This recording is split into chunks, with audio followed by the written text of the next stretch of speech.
What's the hardest thing about writing? Well, it's getting started. Maybe you're having a hard time coming up with a story idea, or you're stuck on where to take your story next.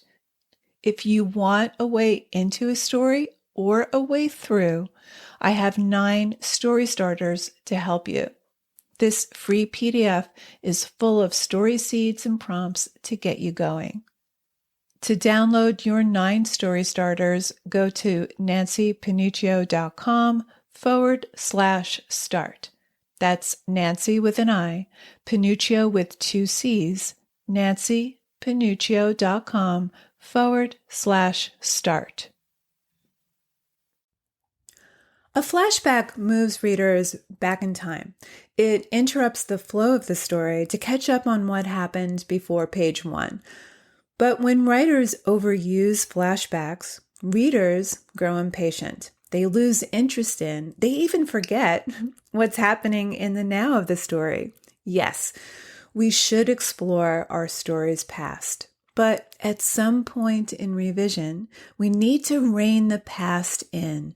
We need to select and shape only those flashback episodes that are crucial to understanding the story's present. In today's episode of Writer Unleashed, we'll explore 4 reasons to use flashback with examples on how to make them relevant and resonant. Stay tuned.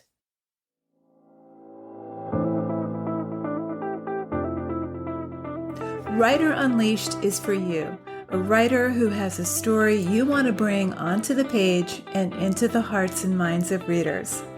I'm Nancy Panuccio, writer, editor, and writing coach. And each week, we'll explore techniques, mindsets, and inspiration for writing stories readers can't put down.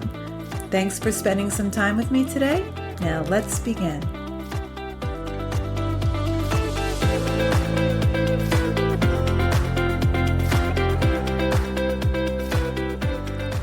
When we open a book, we catch characters in the middle of things, but each story has its own history.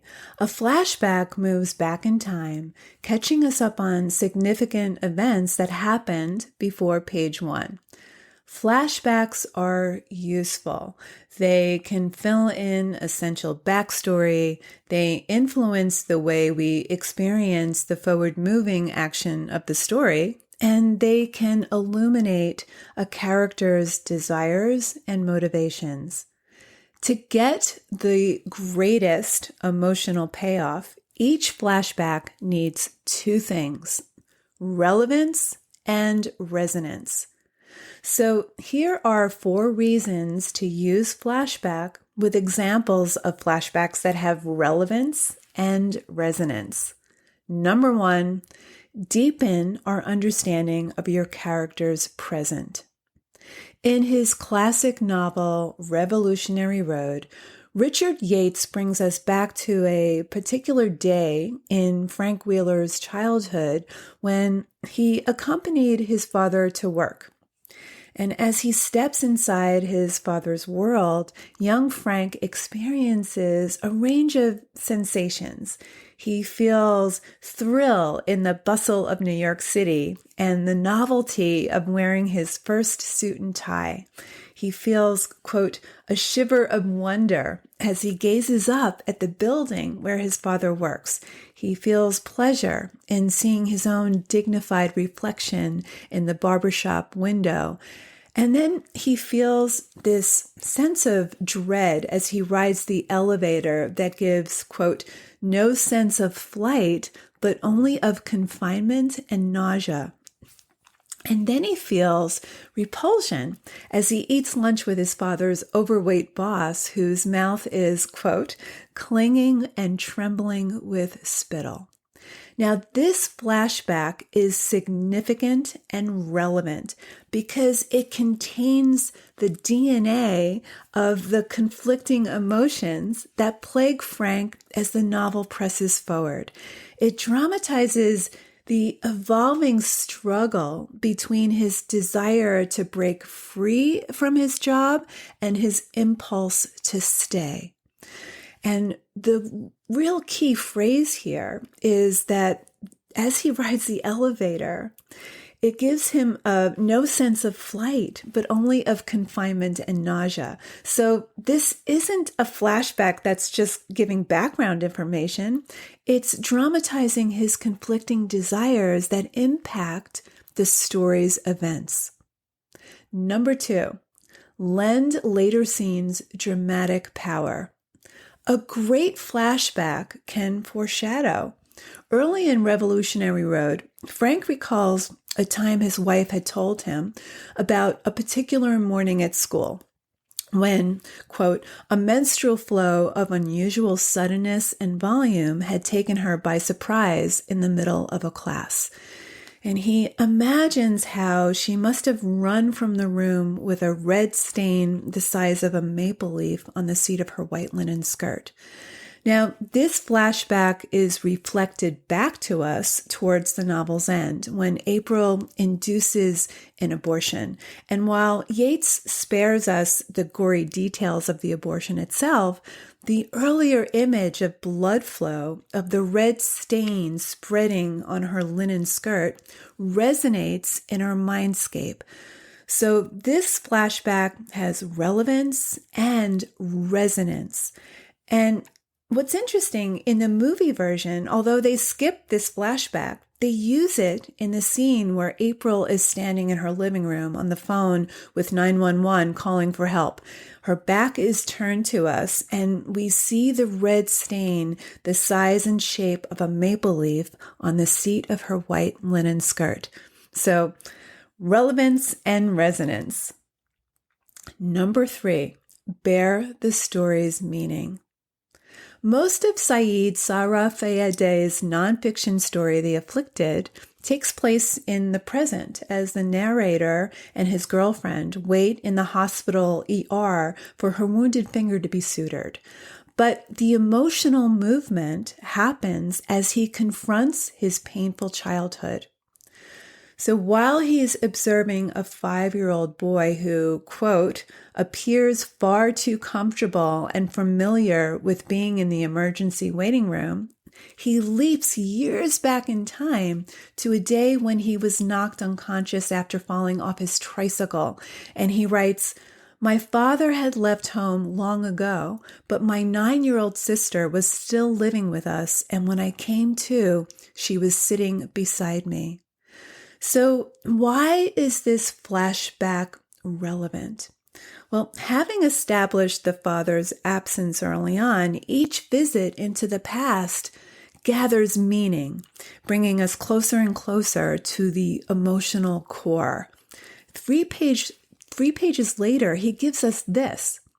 The Andy Griffith Show is on television now. When I was a child, it came on right before supper time, and I would watch it, imagining that I was Opie, and that Andy was my dad, and that we lived in Mayberry and went fishing together. And then my real-life mother would break this reverie by calling me to dinner, and I would sit down with her at our fatherless table and eat a pathetic meal of frozen peas and carrots and Uncle Ben's rice. I would spread the concoction evenly over my plate and pretend it was a pie. Then I would eat a slice of it and reshape it again, filling in the missing wedge. So the narrator's past attempt to reshape his imaginary pie to fill in the missing wedge reflects the emotional void that haunts him in the present. So the emotional through line of this story is his need to reconcile the deficits of his childhood with the yearning of his adult self. Now, this is illuminated at the story's end when past and present converge. I take my girlfriend's good hand as the doctor prepares to sew. One day, maybe, sometime in the future, if it all works out okay, I will ask my girlfriend to marry me, and I will one day find myself sitting beside her in a hospital room, holding her hand as she prepares to deliver our baby. I will surmount the misery of my childhood and become the father I never had. I will invent it out of thin air. So this flashback is containing, all the flashbacks really contain the emotional core of the story. It bears the story's final meaning. And number 4, launch from the present moment by a significant and related incident or image. So the past and present feed off one another. In The Afflicted, it's the wounded little boy in the emergency waiting room, and later, a classic TV sitcom about a father and son. In Revolutionary Road, it's a walk down an empty school corridor after April's failed performance in an amateur play and the hint of their troubled marriage. So ideally, the image or episode in the flashback then launches itself back into the present story, adding drama and weight to the story. So, for example, in Revolutionary Road, after lingering on the school day in April's past, here's how Yates returns us to the present. Her face must have looked almost exactly the way it did now as they opened this other fire exit door and walked out across these other school grounds not many miles from Rye, and her way of walking must have been similar too. Okay, so when a story uses flashback effectively, the past and the present speak to one another. They answer each other's narrative questions and they pose new ones. So think about how your own memory works. Our mind rarely stays in the present for very long. We actually have to train ourselves to stay in the present moment. So something happens in the present that launches us back into the past. And the impetus could be anything. It could be a song you hear as a car drives by your house. It could be a line you read in a book. It could be something someone says to you. It could be a chance encounter with a neighbor. So here's what I want you to do next. I want you to write about a moment in your life and let your mind wander where it wants to land in the past. See if you can go back and forth between present and past. Trust your instincts here. Become aware of the internal dialogue between your present and your past.